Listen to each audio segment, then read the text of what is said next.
YouTuber Adnan Shaikh Bigg Boss OTT में बतौर wild card entry गए थे, लेकिन बहुत कम वक्त के अंदर वो घर के बाहर भी आ गए। घर के अंदर उनकी लव कटारिया से ट्यूनिंग चर्चा में रही। अब बाहर आने के बाद उन्होंने कहा कि घर के अंदर जाकर बाहर की बातें करने को लेकर उन्हें निकाला जाना फेयर नहीं था। इतना ही नहीं, अदनान शेख ने अरमान मलिक और एल्विश यादव पर तंज कसा। अरमान मलिक के बारे में जहां उन्होंने पर्सनल कमेंट किए, वहीं एल्विश के लिए भी कहा कि वो उन्हें उसकी भाषा में समझाएंगे।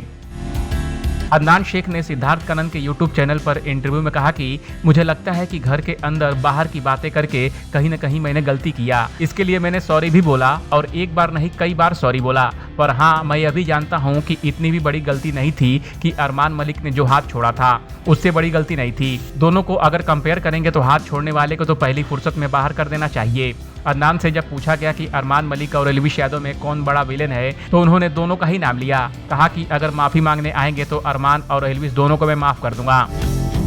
अरमान मलिक ने अदनान के बारे में ड्रग्स केस को लेकर जो कमेंट किया, उसके बारे में अदनान ने जवाब दिया, जो खुद पॉस्को केस में अंदर गया, रेप के केस में अंदर गया, वो ये सब बातें करेगा तो सेंस नहीं बनता है। एक रेपिस्ट है वो, उसकी बीवी किसी और के साथ घूम रही थी, तो बोलने को तो बहुत कुछ है मेरे पास। घर के अंदर मारपीट की बात पर अदनान से पूछा गया कि उन्होंने भी लौ को धक्का मारा, तो उन्होंने कहा मैंने बहुत कंट्रोल किया खुद को, हाथ खुल गए कहकर अगर कुछ भी करोगे तो आगे जो भी रियलिटी शो में जाने की सोचेगा तो वह थोड़ा अवॉइड करेगा कि यह तो बेइज्जती हो जाएगी, क्योंकि कोई भी आकर उल्टा सुल्टा हाथ छोड़ दे रहा है। मुझे लगता है कोई भी था, स्पेशल केस बनाकर वो नियम नहीं तोड़ना चाहिए था। अगर हाथ छोड़ा है तो कुछ भी वजह हो, उसे घर के बाहर निकलना चाहिए।